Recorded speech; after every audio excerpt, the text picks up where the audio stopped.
supposed to be. Excellence and perfection is our choice. The Spirit guides our destiny as we let our minds be free. Open up your heart and lift our voice. You are your only limitations. Yeah. Break free, do what you can do. It takes a little work, it takes dedication. Don't ever stop, nothing's holding you. The past was meant to make us stronger. Morning joys will last much longer. Persevere, keep moving, just hang on in there. Keep reaching out for one another. Yes, be there to lift your brother. Pressing forward, showing that you care. Oh, you are your only limitation. Yeah, you are. Break free, do what you can do. It takes a little work, it takes dedication. Hi, this is Sherita J with the Power Lunch with Who Else But Me. I've got an exciting guest coming on today. He's also a dear friend, Dr. Kevin Ross Emery. He is an amazing, amazing young man, a gentleman. We met each other at CEO Space, the business forum where I speak every few months in Vegas. And he has a lot of information that he's going to share with you today. I just made a post on Facebook. A lot of people are not aware of the individuals that have been diagnosed as ADHD. And Dr. Kevin Emery is one of them. But there are so many actors and actresses even. We're talking about Jim Carrey, Harry Belafonte, Bill Cosby, Danny Glover, Tracy Gold, Whoopi Goldberg, and so many others. It just goes to show that if individuals are placed in their passion, how they would thrive versus just barely survive through what people feel is not the norm in society. So Dr. Kevin Ross Emery is going to share a lot of information with us today. We're going to have some fun on the show. So I really hope that you will stay tuned in and call individuals. There's organizations and individuals that are dealing with individuals with ADHD. There are parents that are dealing with children with ADHD. And then there are parents that have ADHD that really should be listening to this show. So again, get your pen and paper ready. We're going to cover a lot of information. So I am really, really excited about today. And he's going to be Skyping in because he actually lives in Arizona. So he's going to be Skyping in to come to you today. And just coming up, my show for May 22nd. I'm very excited about that. We're going to have Mr. John Ferber. And who is that? Well, John Ferber and his brother Scott, they sold their company. It's a marketing and advertising company. I think that's what it's called. Excuse me for my mind kind of leaving me a senior moment. But they sold their company to AOL in 2011 for $250 million. And I'm starting a series called Millionaire Mindsets Making a Difference. And Mr. John Ferber is my first guest for that series that we're going to be highlighting millionaires that are making a difference all over the world. He's coming to us on May 22nd. Again, that's May 22nd, so you want to mark that date on your calendar. John is also just an amazing man. He actually, the way I came to know John is he was featured on Secret Millionaire. And if any of you watch the ABC show, the hit show, Secret Millionaire, and he actually gifted not only to my son in an organization downtown for refurbishing a mural, but a few other organizations. He was down there and they didn't know that he was a millionaire actually. He was there acting like he was going to be doing some filming and just wanted to know a little bit more about Skid Row in downtown LA. And he gave 3 or 4 organizations grants to support their programs. So that's how I came to know John Ferber. And then also coming up in June, all of us remember the OJ trial. Well, we're coming up on that, I think it's the 20-year anniversary on June 12th when the murders happened. How sad about that. Well, another dear friend of mine, Haywood Galbraith, was the only African-American photographer on the trial. And he has some very interesting stories. The theme of that show is going to be the O.J. trial from the eyes of a photographer. And he's an amazing man, also has some interesting stories to tell you besides his whole ordeal with the O.J. trial and sharing a lot of his pictures. He's an absolutely phenomenal photographer. And following the O.J. trial, Haywood, we developed his nonprofit where he is working with youth and photography and photojournalism. And so that's coming up on June 12th. So there's a lot of information, like I said. Our call-in number today is 323-965-1600. 323-965-1600. Now, again, my motto is, you are your only limitation. What is it that you're doing? What is it that you're not doing? I want to start hearing your stories and answering your questions about how we can start moving your programs and services forward. No matter where you are in the world, there's a grant for that. There's absolutely nothing you can tell me that I can't identify grant funding that can perform, where you can perform your programs and services. So if you've got any questions, give me a call at 323-965-1600. That's 323-965-1600. Now, I always receive a lot of emails where people say, well, I had a question, but I didn't want to ask on the air. I won't totally put you out there on blast. I just want to know what city you're calling from and your first name so that I can find out who you are, what you're doing, and how I can support you with the knowledge that I have in the nonprofit arena, the for-profit nonprofit collaboration, and also how do you get those amazing grant dollars. A lot of people are not aware that there's millions on top of millions of dollars that it's awarded annually. And I'm talking about non-government grants. We already know that there's government dollars, but there's so much other money. Annually, there's been a report, even just since 2007, where more than $300 billion is given annually in grants and contributions, not including government money.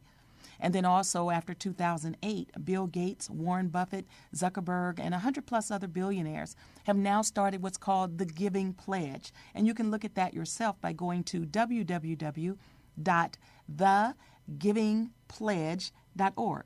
So that's www.thegivingpledge.org. And you can see all of the millions of dollars that they're giving annually.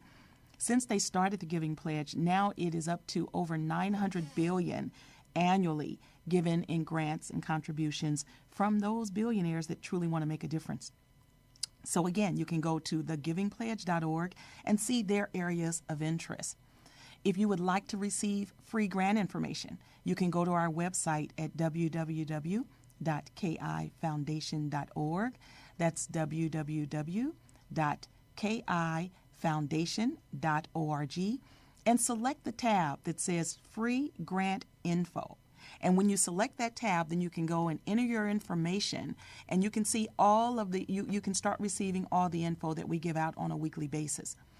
There's and don't just pay attention to what we place in the subject, because there's only so much that we can place in the subject. So let's say that we send out a grant and it says youth development. And you say, oh, I'm not dealing with youth. I totally deal with seniors. But grant funders have so many other areas of interest. It's just that's probably what we put in the subject because of what they were talking about at that time. So open them up. When you receive the grants from us, open that.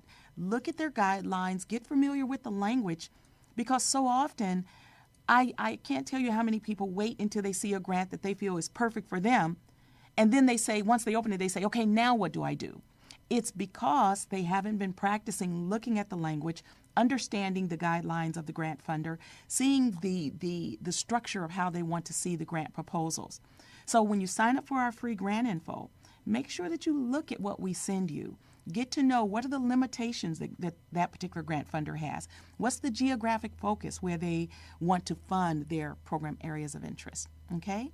So again, I hope that I will hear from you at 323-965-1600. That's 323-965-1600. Also, I want to point out who is sponsoring my show, but Pitbull is one of the sponsors for the Power Lunch with Sherita J. You can't go wrong with this stuff if you want an energy burst. There's absolutely no aftertaste. And they have a number of flavors from lime, cherry, I think it's grapefruit. What is that? Is it cherry grapefruit? Anyway, my engineer, he's not answering. Cranberry grapefruit. That one's really tasty too. No aftertaste, I'm telling you. So pretty soon, I'm waiting on our Dr. Kevin Ross Emery to dial in. In the meantime, let me look and see what I can tell you on the home front. Oh, right now in the news, where more than 300 young girls have been abducted in Africa. There's also grant money for that. I know people always tease me when they say, Sherita, all you ever say is there's grant money for that. But there's so much funding to help combat human trafficking, sex slaves, all of that. There's, oftentimes we think that that's only happening in other countries and happening to indigenous populations, but that is so not the case, you guys. It is very prevalent also in the United States. And so you've got to, if you know individuals that are addressing sex trafficking, human slave trafficking, and just have them to get on our free email list, because we will be sending out more information for the grant funders that want to address those issues. Many people are not even aware that one of the highest incidents of trafficking, human trafficking in the United States is actually the Super Bowl. And I'm just not saying that. It was actually reported. I pulled some information last year, and that is one of the highest incidents of sex trafficking in the United States. So there's so much of that happens all over, not only the world, but here in our country. We must do something. So we can't turn a deaf ear to this, okay? All right, I think we have a caller? Is it Dr. Oh, our Skype. Dr. Emery, you are here. Hello? Are you there, darling? Dr. Emery, can you hear me? Yes, no? I see you on the screen. You can't hear me? I see your handsome face. Do we have a caller in between time? Dr. Kevin? Okay, this is Sherita. Hello. Hi. Hi, I'm getting a lot of static. Let's see. Can you hear me, sir? I can hear you. Yeah, I'm getting a lot of feedback. I don't know. Is that possibly something I'm doing? Huh. We're going to break the connection and come back in, Dr. Kevin. Okay, we're going to do a commercial break and come back at you. Okay, you guys, we will be right back. Are you tired of those same old energy drinks with bad taste? Make a switch to Pitbull Energy Drink with a guaranteed no aftertaste. Pitbull offers more energy with ginseng and vitamins B6 and B12. With a ginger ale lemon lime flavor, Pitbull meets the consumer's demand for better tasting and healthier energy products with a guaranteed no aftertaste. Make a switch to Pitbull Energy Drink. Pitbull offers more energy with ginseng and vitamins B6 and B12. With a ginger ale lemon lime flavor, Pitbull meets the consumer's demand for better tasting and products. Energy drinks, bars, and mixes. Visit their website at hiphopbev.com. That's hiphopbev.com. Online orders available at hiphopbev.com. Hi, this is Sherita back at you. We're still trying to get Dr. Kevin. We're getting some feedback, and so we're just going to keep working with this because I do have a very good engineer here in the station, so we'll figure out what the problem is. But until that time, again, we had a caller, we lost that. If you have a question for me, give us a call at 323-965-1600, 323-965-1600. What most people also don't understand is that you can just have an idea and there's grants for it. There's dollars for planning and development. There's dollars for capacity building. So there's so much money available. But I just need to hear your ideas so that I can help you to move forward in whatever direction you're wanting to go. So let's see. We got a caller? Okay, caller, are you there? Hello, caller? Hi, Sherita. This is Mildred. Well, hi. Mildred Simmons, how are you? I'm wonderful, my dear. How are you? I'm great. I just wanted to call in and just take the opportunity to tell you that I appreciate all the hard work that you've put out there and all the several affiliates that you've been working with across the world and connecting everyone together, showing us how to do grants and how to submit our grant applications, taking us back to basics and writing grant proposals, all the networking that you've done, and just giving us all your expertise and your skills. I just want to say that you are appreciated, and I'm so overwhelmed because I can't wait to start collaborating with someone in New York and Atlanta, and of course, because I know that the hospitality, I see that it will work with several different programs with all the different affiliates that are members. That is true. And Mildred, thank you so much. Mildred, that's on the line.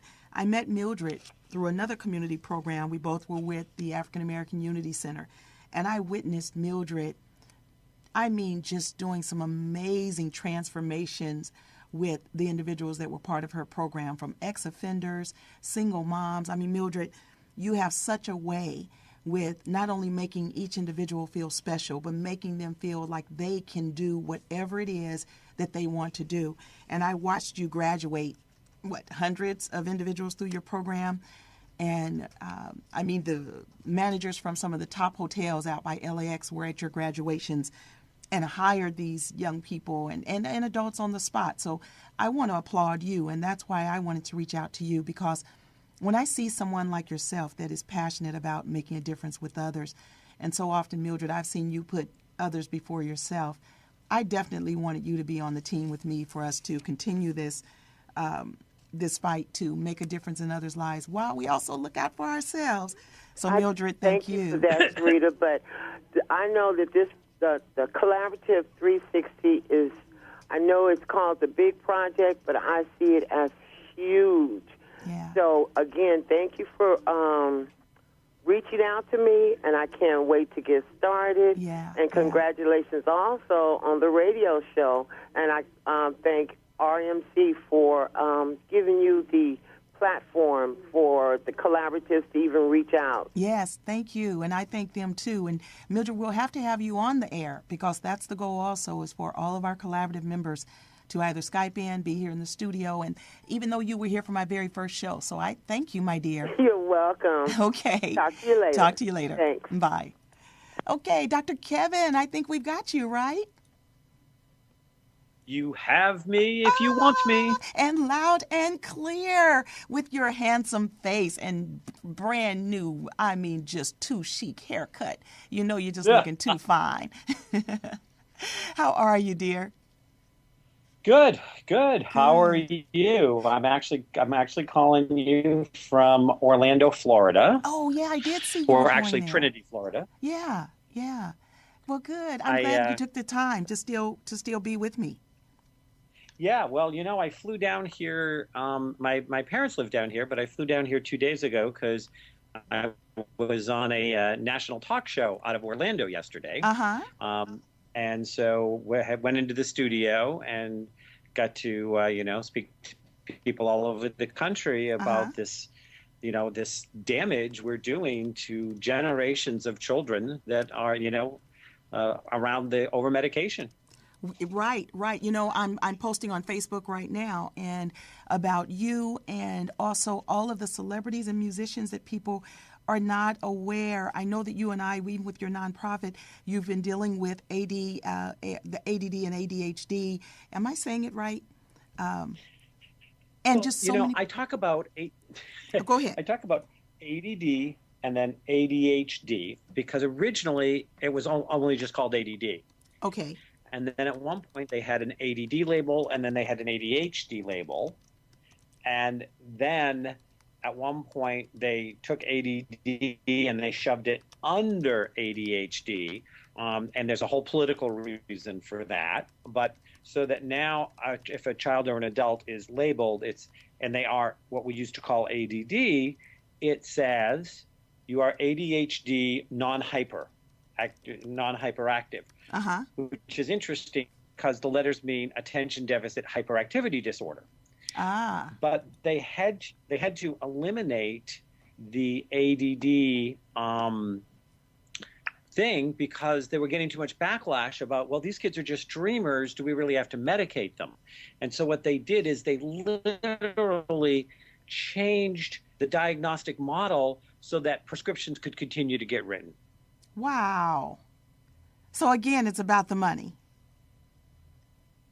It's about the money. You got to follow the money on this one. Wow. We're talking about something that has become, if you add in the money from social services and from government subsidies and what the drug companies make, you're talking upwards to $1 billion industry that allows us to profit off of our children. We're making our children cash cows. Wow. And we're keeping the people who own Washington in power. And I mean that literally, who own Washington.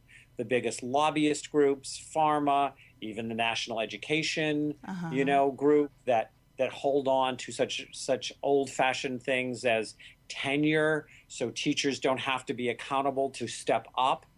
And I want to make this very clear because people sometimes think that I'm out here giving everybody black hats. There are fabulous teachers. Yes. There are fabulous people that work with ADHD. Yes. There are fabulous parents. But what I can tell you is the fabulous ones are not the ones that end up being in charge. Who ends up being in charge are the ones that are willing to cash in our next couple of generations of kids and our last generation of kids to make a buck. Wow. Okay. Well, and I have been involved in an arena where I feel like the drugs were overused. My niece, I got her out of foster care. And at the time when I brought her home with me, she was on probably 15 different medications a day. She had been diagnosed with schizophrenia and anger management and ADHD, all these different things. She was taking so much medication that, like how you see the bone here on my little bony arm, it had her, I guess, bloated. So when she got off the medication, I remember her coming in my room and she saw this bone and she thought she had something like cancer or something because she was like, Auntie, what is this? She had never seen this bone because the medication had her so bloated. And to this day, I think Vanessa is now, gosh, is she 23? But she's on absolutely no medication. We took her off everything. But she would have been on that for the rest of her life. So I truly understand what you mean. And not to say that, I don't know, I don't understand the ADHD or any of the others that are diagnosed and need medication. But I do understand that some people are on medication and they don't need it. So I'm not the one to say, go ahead. And, one of the things is, and then in CEO space terms, the place where you and I are both on faculty, I do have a couple of wins I want to share with you. Okay. But one of the things is that we look out there and we have been brainwashed into feeling like if we don't fit into a certain little box, if we are not, falling into the normal, and if your child is not falling into the normal range without asking any question, I'm not saying not asking any questions, but without really poking at what do you mean by normal? Because let me define normal. Normal means mediocre. Huh. Okay. Normal because I want your listeners to put some facts together that the people who are making tons of money off of these kids and are now taking the destroyed self-worth and self-esteem of adults that because they had ADHD and nobody knew how to work with it and nobody knew how to support it, and they are capitalizing on it. But I want to keep the facts really straight here because the facts are that the ADHD mind is, when it's truly an ADHD mind, is brilliant, creative, thinks outside the box, has excellent problem-solving skills. It's inventors like Edison. It's scientists and physicists like Einstein. It's brilliant comedians like Whoopi Goldberg and Robin Williams. It's humanity-changing statesmen like Eleanor Roosevelt. It's gold medal Olympic award-winning athletes like Michael Phelps and Terry Bradshaw. The list goes on and on and on of people. And these people were all people who did not medicate. The label didn't even exist for some of them, who were the outliers, as Malcolm Gladwell calls them, who marched to their own drummer. And now we medicate children into submission, and we have a broken education system. And now they're releasing Common Core. I haven't had a chance to look at it yet. They're saying this is going to be better. But what I can tell you is the facts stand for themselves, Sherita. We are 17th in the world in our education system. Wow. The top 5 countries in the world for their education system do things, and this is what really should be disturbing your listeners. First of all, they do things that came out of our universities as studies, because we have the best universities in the world, and they apply it into the education system, and we don't apply it into ours. Yeah. They say 30 to 45 minutes, children need break. Anybody learning intensely, 30 to 45 minutes needs a break, needs to move around, needs to do stuff, okay? Needs to let that information go in and then go back in.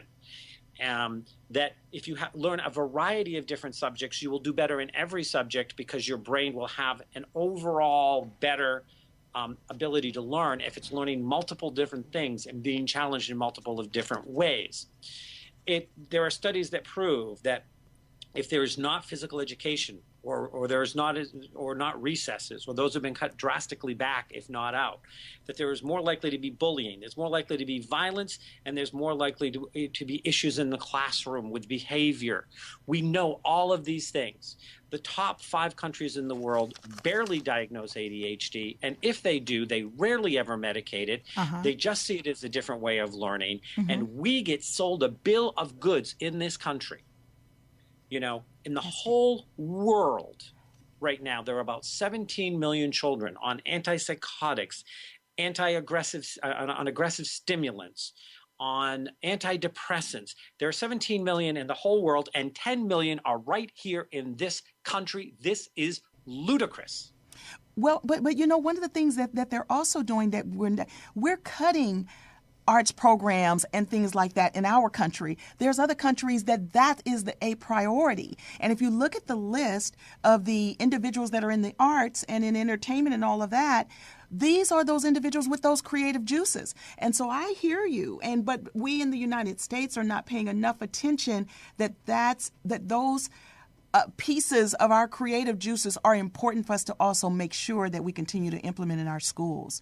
So I'm with you, Dr. Kevin. Yeah. The thing is we've gotten so tied to the testing, and the testing ties us to mediocrity. And, when we passed what I call the Every Child Left Behind Act, and, and we started pinning instead kids, of every child, it was all about, instead of no child left behind, huh? No, it's the Every Child Left Behind Act. Yeah. I think it's a proven record now. I think it's in the history books, and I don't want this show to go to political, though I can do politics, mind you, but I don't want to go political. But I think that President Bush has been recorded as being the most misspoken president in recorded history, as far as saying the wrong word, mispronouncing, stuff like that. So he kept on saying, that this is the No Child Left Behind Act. But really, if he was honest, the act was the Every Child Left Behind Act. Wow. Because it eliminated individuality. It eliminated the creative side of the child. It made everything about math and science as if math and science is the only good thing in the world. And, that we should end up looking like, that we have this. I picture these aliens with a tiny, tiny little brain on one side for all of the creative and all of the abstract and all of the other things, and then this huge big brain on the other side, and this is math and science. Give me a break. And the thing is that all of the arts help to enhance the analytical thinking. So it just doesn't make sense. But that's why, Dr. Kevin, and I'm going to jump to now with you doing your nonprofit, and so many other individuals I encourage to work in the nonprofit arena. Not that they have to have their nonprofit, but the mindset of individuals like yourself and so many other professionals, if we could get more people to collaborate with our nonprofits, we could be bringing a lot more programs back to our schools, because there's grants where there's been a music program or an arts program or fine language program cut. There's grants where individuals could bring those programs into the schools and collaborate. So that's why I never shut up about this, and I'm so glad that I have you on board now and you're forming your nonprofit. So let's talk a little bit about that. I want to know, after 24 years in business, what made you to decide to create a nonprofit? I accuse you. Guilty as It's charged. your fault. Guilty. It's all your fault. Well, that's because your personality, and I know individuals that need you. The reason that I decided after 24 years to do a nonprofit, and I had been thinking about a nonprofit, and I had talked about doing a nonprofit before, because there are so many things that I offer. Like, I want to make one thing clear. The ADHD brain does work differently. It's brilliant, it's creative, but it does work differently. Yes. And all of our traditional stuff doesn't always work with it. And as you know, I am just, all I can say is I'm just over the moon when I get a chance to work with an entrepreneur with ADHD who has all that brilliance, Yes. but hasn't quite figured out how to manage it. As you know, the majority of my books on the subject and DVDs and CDs start with managing the gift. Not all of them, but most of them do. And so, what would be very frustrating is a lot of times I would watch these high creatives, artists, these business people that couldn't put together enough to get their invention out or to get their work out or get this stuff, and it was all there, and then watch the suits come in and take advantage of them. Basically, pardon my French, screw them over. Wow. But they can't afford to have me come in and work with them per se, because they're just starting up. Right. And you know what? I got to live. I got a mortgage, and I think I've got 10 or 12 wives scattered across the country with, a couple hundred children, or something like that. Don't tell my secret. Don't tell mine. It's my turn with you next week. But anyways, so one of my really joys when I was talking to you was the fact of being able to go in and though I don't look at ADD or ADHD as a disability, I know legally in this country they do. So, when we talked and you said, hey, I can get you a grant for working with these business owners that are startups that have that especially because they are a disability class, for you to go in and make them screamingly successful, and the grant will pay you. I mean, you had me hooked. Because I want my kids, and that's one of the things your listeners need to know. Yes. I call all of the ADHD people my kids, because there'll always be a childlike quality to them. There's always going to be a part to them where they don't really get why we as humans do the things we do, like destroy the rainforest or slave trade children or, destroy our own resources or, sell things to kids knowing it's going to get them addicted to sugar and chemicals and create tons of health issues so we can have a healthier bottom line in our company. Yes, yes. They don't get why we do those things, and they never will. So the first thing that made me start the nonprofit was the fact that I could help more people that really needed my help instead of being put down, medicated into mediocrity, and not being able to bring their abilities to the world. The other thing, as you know, is I'm a screaming artist. Yes. I'm always writing something. I'm an award-winning poet, stuff like this. I mean, I spent last weekend filming a movie that I wrote. Yes. And the thing is, even with that filming, I just got to jump in. That you can have an apprentice program and teaching individuals about working behind the camera, and it would fund that, and it will fund your poetry. So Just wanted to say that. And so I also wanted to go in because, I used to do a lot of work with kids, and I don't do a lot of work with kids right now. But I wanted to create programs like a summer program where kids could come out and I could show them. Because when I was working full-time in my practice, what I would say to the kids is, I'm going to teach you how to teach them how to teach you because they don't know how. Yes. Yes. And we can't blame them for not knowing how. Mm-hmm. And so part of this was, if I can get some of these kids and I can work with them through the arts, through theater, through poetry, through creative writing, through music.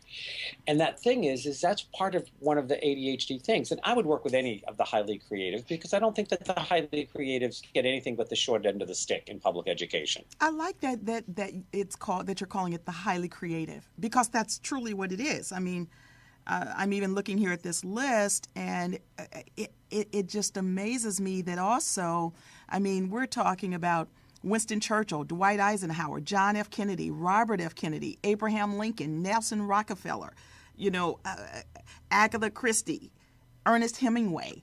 And the list is just, it's crazy. Let me just stop you right here before you start. I'm going to take a break and come right back at you.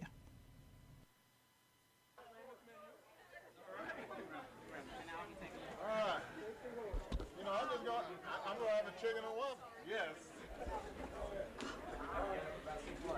Well, we're very proud of you. Thanks for doing that. Proud of you. Are you working hard in school?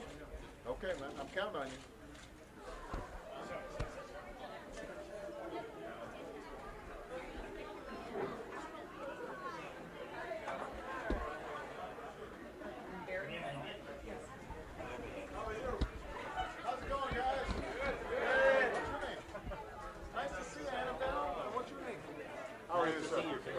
Absolutely. How are you, my friend? What? Hello.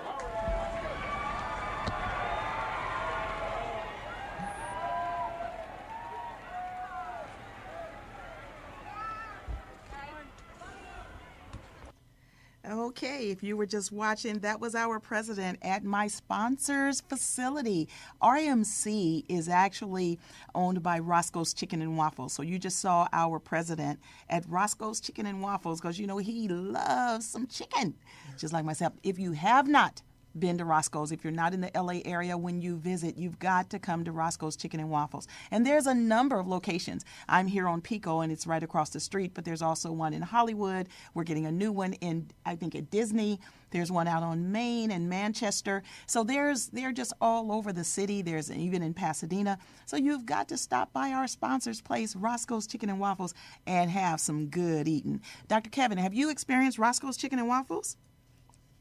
No, I haven't. So the next time I come to LA, I expect I will treat you. I will treat you, and you would really, really appreciate a treat, because every time when I have family or friends come to Los Angeles, that's one of the main stops. They've got two places that they want to go, and that's Roscoe's Chicken and Waffles, and I won't name the other because they're not sponsoring this show, but it's a real good burger with some fries. So, and I just got to mention also that my show is also sponsored by Pit Bull, and so I'm so grateful for them to be making sure that I'm here in the studio and having guests like yourself. So, back to what we were talking about. Did I break your train of thought, or you can just jump right back in? You know what? That track has been riveted so well, I can hop on it at any time. The other thing that I'm going to be, I see the value, even though we're just in the early stages. Mm-hmm. And I don't know if you got my email or not, but I got my clearance back from the state. Yes. Sent you the documents. Yes. So we're moving, and we'll get that all wrapped up pretty soon. Uh-huh. But, one of the things is, if you want to look, because I talk about me being an ADHD poster child. Mm-hmm. But one of the things is that if we want to look, because there's always been people like this, only they weren't I define ADHD as part of the evolutionary process, broadening the bandwidth of humanity. And it became an evolutionary process probably, I used to think in the early 1800s. I now am thinking I might even go back to the mid 1700s or earlier. But at what point did they start coming in larger numbers and start really as a group affecting humanity? We've always had a handful of people that affected humanity. And like one of those is like Leonardo da Vinci, who was an engineer and an architect and a scientist and a painter and so many different things. And the real ADHD person, and I keep on saying that because the NIH tells us that we know that there's at least a 20% misdiagnosis. Now, them and me, we have a different way of looking at ADHD, but we know right off the bat that 20% of the kids that get it, the label put on them, get it put on them, and oftentimes just simply because they're the youngest one in their class and they don't have the right social behaviors. Now, here's again where I talk about ludicrous. So we know from our own our own federal agency, that kids that are 4, 5, 6 are more likely to be misdiagnosed than any other age group because they just aren't in tune and they may be the youngest in their class. Yet, the $300 million in lobbying that went from Big Pharma to Washington, $300 million last year, that went from Big Pharma to Washington, bought them this, which was a program to go into preschool to screen these kids early so they can be on medication by kindergarten. Now, what part of that is not ludicrous? Wow. Well, a lot of it is about education, and that's another reason why I'm glad that you're on the show and that you're going to be able to talk to more individuals about this, is because people just need to be educated. So often we just believe what we read or see on the news and follow that without educating ourselves. And so that's, again, why I'm so glad that you're on. But also, you're on the air yourself. Let's give that information, because aren't you on this afternoon? I am on this afternoon. I am on this afternoon at 3 o'clock Pacific, 6 p.m. Eastern on dkrn.net. That's dkrn.net, where I do a live show called the Dr. Kevin Show. I actually have somebody you know on today, Amy Winslow. Okay. Tell her hello. You know Amy. And and this show is really about getting good dialogue. It's about educating people through intelligent conversation. Not screaming, not yelling, not accusing, but through good conversation that will improve their critical thinking skills if they will pay attention. And that makes it sound like it's boring, and let me tell you, it's anything but. It is fast-paced, it's interesting, you've got to pay attention, and I'm noted for my slightly twisted sense of humor, as you well know. Well, I was going to say, when you had me on, it was a fun show, even though I was trying to get to you from leaving my show, and I pulled over. Thank God I had my computer, and I was trying to get to you and trying to Skype in. But the way you carried your show, I mean, it was still fun. And your personality shows up no matter where you are, and that's another thing that I appreciate about you. And I'm so glad that we're going to be able to expose you to so many other individuals, because not only is your knowledge valuable, but the personality that exudes, it exudes what you do, and just the way that you bring the information out is it's captivating. And so that's another reason why I pulled you over in the hallway at CEO Space, and I was saying, you know what, there's a grant for you, So Dr. Kevin, we've got a caller. Hold one moment. Go ahead. Caller, are you there? Yes, I am. Hi. How are you? We're good. Good morning. We're good. Yes. And afternoon. Yeah, I'm sorry. Good afternoon. You're correct. I'm sorry. Good afternoon. I had a question for the guest, Dr. Kevin. Yes. Like you as well, I have a program, and I call them my kids also. But my question is, a lot of my kids are coming aged out of foster care, and I noticed a lot that they're depressed sometimes. Also, they have anxiety. And again, I understand that they do deal with the arts. One of my kids plays the guitar when they're anxious. It calms them down, and also reads when they're depressed. Would that be a form of ADHD? And also, they had her on lithium as a child, which is, again, ludicrous, because the drugs are tearing down their bodies and souls and really not allowing them to think. And I want to better be able to help my kids that don't need medication, but yet I want to totally understand how to push them into their zone without tipping them over. Okay. So that's my question for you. And I'm not sure if it's ADHD or it just may be a time in their life where they've gone through something that has triggered something that they're stuck at that place, and this is their coping mechanism. Okay. So what's your answer to that? Dr. Kevin? Hi, I'm sorry. And what was your first name again? I'm Jean from Marietta. Jean? Yes.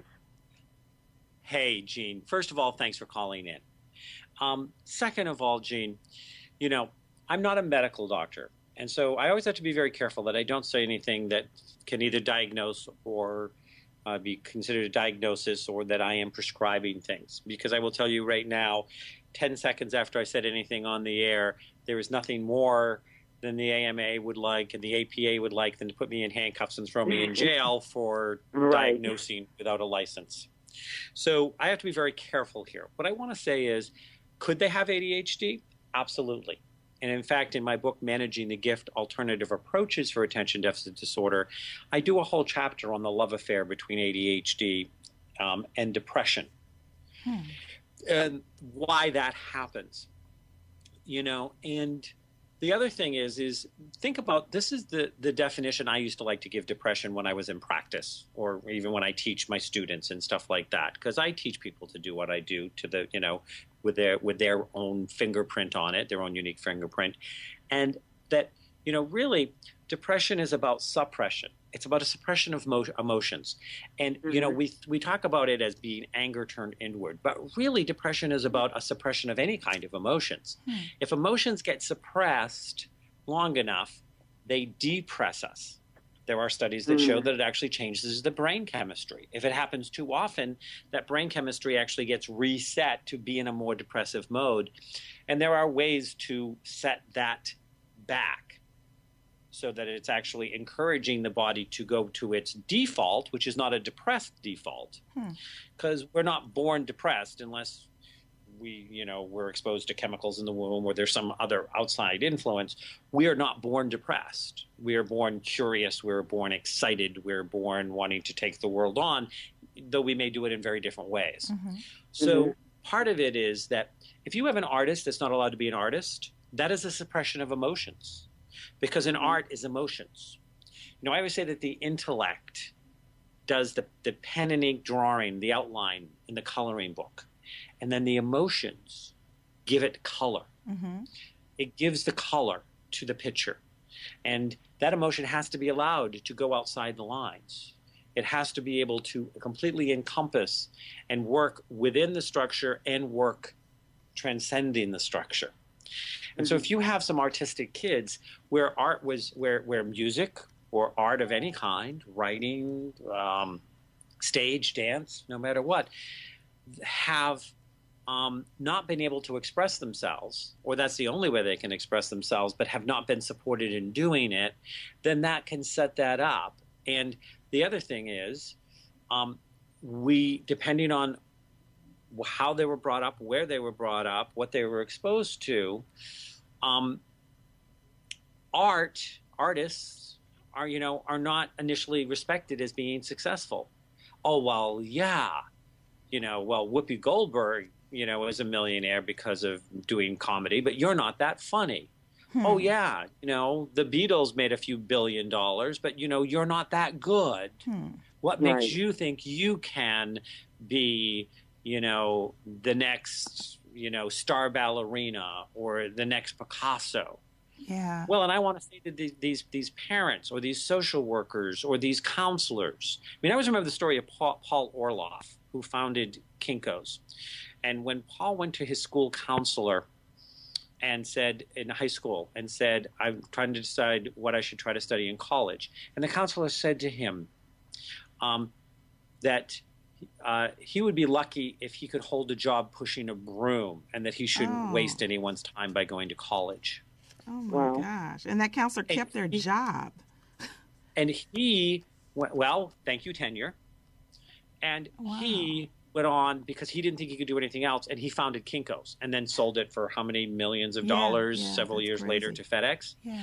So, but with these kids, part of what I used to work with kids, the first thing I do when I go in and work with a child or work with a group of kids is I find where the damage was done to their self-esteem and self-worth.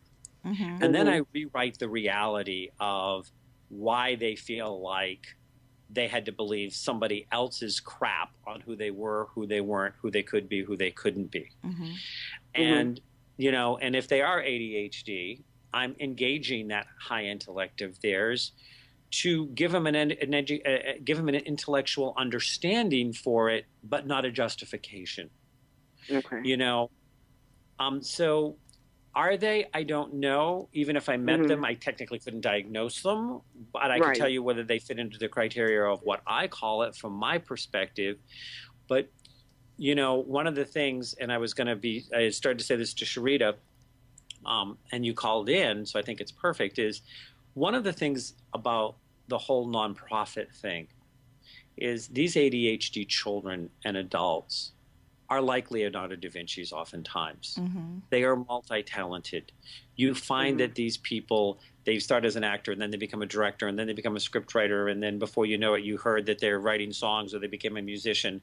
They turned around and they discovered a new way to do lighting. They did something else on the side. They're writing books or running triathlons, or they're just this living life bigger than life. Right, exactly. And that's a very ADHD quality. And I want to share a quick story with you, and then I'll let you go, because I you know, hope I'm not holding you hostage here. Oh, no, you're not.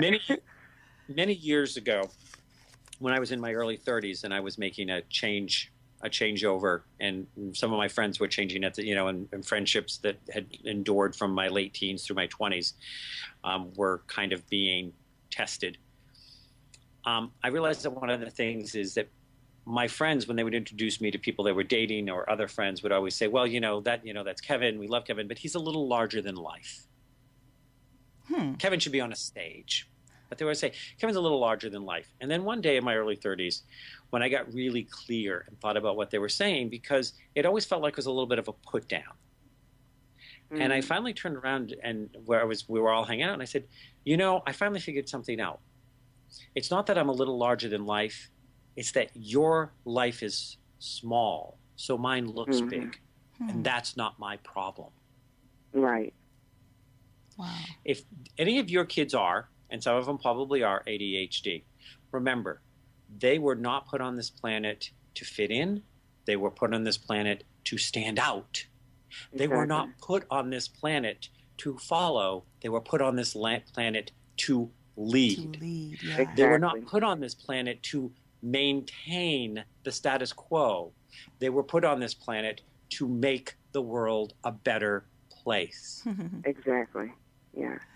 Thank you Preach, so much. preach, and man, it's a lot of confirmation because I'm actually taking the steps of what you're saying.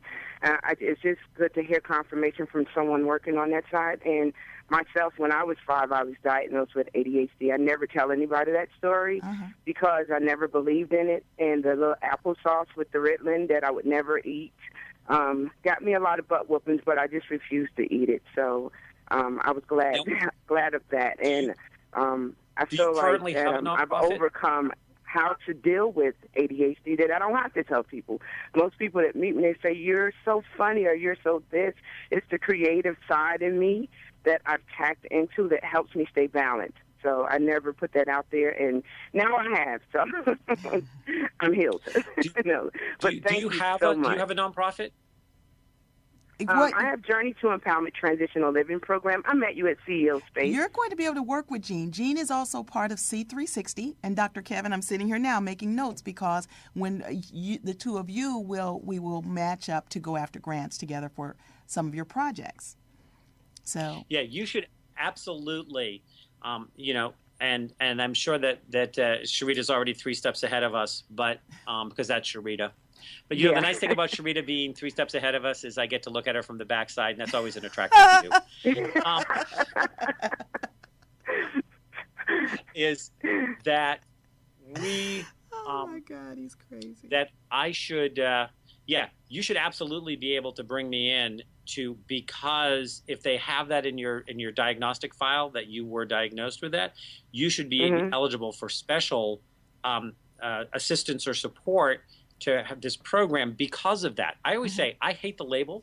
I hate the label. Right. I hate the diagnosis. I don't see it as a disability. But I used to tell my parents, if they have already given you that, if they have already given that kid that label, we're going to take it and I'm going to use it like a bat to beat the system with to get this child what they need. Well, and we should be able to, I would love nothing more than to come hang out in Georgia for a couple of weeks, work with you, work with your kids, show you some techniques that may help you take all of your ADHD gifted brilliance that can be scattered sometimes and really blow it through the roof. And at the same time, I've developed tons of programs. We may be able to co-develop some programs together to really help these kids because I love what you're doing. And these are another set of the kids that are lost. And,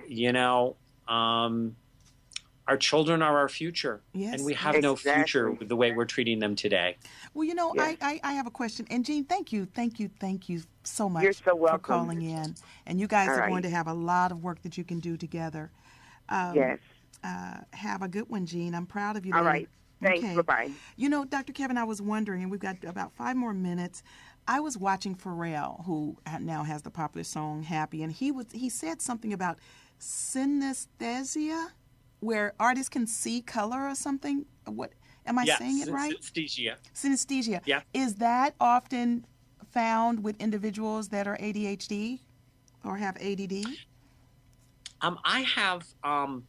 I recently just went to something called Ignite Phoenix, which has all of these mini presentations, which actually should be getting released on YouTube. And one of the women did a mini presentation on synesthesia. So it's so funny that it just showed up last week. I have never looked for that connection. Okay. And it's so funny because to me, synesthesia is like an expansion into the intuitive eye to be able to see things in multiple levels of energy and multiple realities of being. But I've never heard of the term before. Now you're bringing it up to me today. So somewhere in the next week or two, somebody else is going to bring it up to me, which means, yes, I suspect there has to be a correlation. Because it happens to you in threes? Spirit is shoving it down my throat. Yeah. Well, I had never heard of it, but I did. A friend of mine is an artist, and we were riding to a meeting, and the music that I was playing, he said, "That's brown," or "That sounds," and I said, "What do you mean?" And he was saying that tone has color. And certain tones made him see colors. And then I heard it again when Pharrell was being interviewed by Oprah. I was watching that, and so he brought that up. I wanted to mention one other thing for people to look out for individuals when they think that it's just a behavioral problem. And that's the founder of CATS, Jillian Lynn. And they thought she had a problem and, sent her to the principal's office. And the doctor ended up, the story that you and I talked about, he turned on the radio and saw that she immediately started to dance. And he said, "She's not sick. You need to enroll her in a dance program." And she's the creator of CATS with over 7,000 shows that are as far as performances. So we have to pay attention to our young people. We have to pay attention to even adults that maybe someone in the family thought that something was wrong when actually no one just tapped into, or they didn't learn how to tap into their genius. And you're going to be impacting that, Dr. Kevin. So. Well, and I want to share this with your audience because I know we're just getting ready to go. My latest book that just came out actually on Kindle is called Famous People with ADHD. Are You One Waiting to Happen?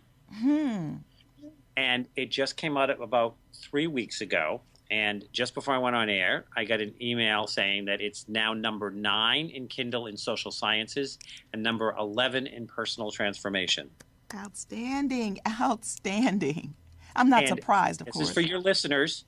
If you go on this afternoon or tomorrow to Amazon.com, if you go on to Amazon.com, put in Famous People with ADHD, or put in my name, Dr. Kevin Ross Emery, for 48 hours, I have made the book available free to support this media tour I was doing, because I had the TV show yesterday, I have you today, I have my show tonight. I have another show tomorrow. And so for 48 hours, I actually said, If people want it, just give it to them. We want to get this message out. Outstanding. So outstanding. they have until Friday night at midnight to go on to Amazon.com, Famous People with ADHD, Are You One Waiting to Happen, and get a free copy of this Kindle book, because you are listening to Lunch with Sherita J, and that's my gift to you. Well, thank you so much. And I want to thank you so much for coming on. One last thing, how do they reach you? MyDrKevin.com, MyDrKevin. If Okay. you remember those letters, MyDrKevin, you can go to a website at .com. You can find my Facebook fan page. You can find my Pinterest, my Twitter, my LinkedIn. My Dr. Kevin will get you everything. And in there, you'll find that I do ADHD. I also do stuff with business owners, and I also do stuff empowering people's journey to greatness. Well, And if you go on the website right now, you can actually get a free ebook. I have a couple of different ones I give out. I don't know which one's on there today, but if you go and you sign up, thank you for signing up on the mailing list. We'll let you know what's going on, what I'm doing, and you get a free ebook to boot. well, Dr. Kevin, I love you. Thank you so much for being on. I'll talk to you soon. Again, this is Sherita J. I want to thank all of you for being with me today. Join us next week and following, because we've got a lot coming to you. Have an absolutely fabulous, fabulous time until I see you next week.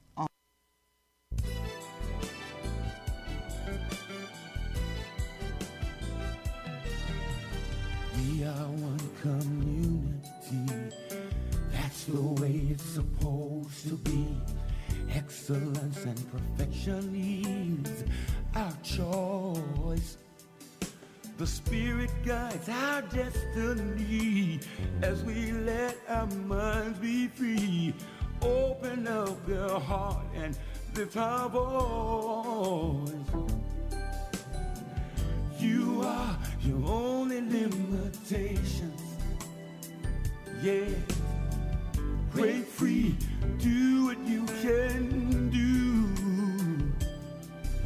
It takes a little work, it takes dedication. Don't ever stop, nothing's holding you. The past was meant to make us stronger. Morning joys will last much longer. Persevere, keep moving, just hang on in there. Keep reaching out for one another.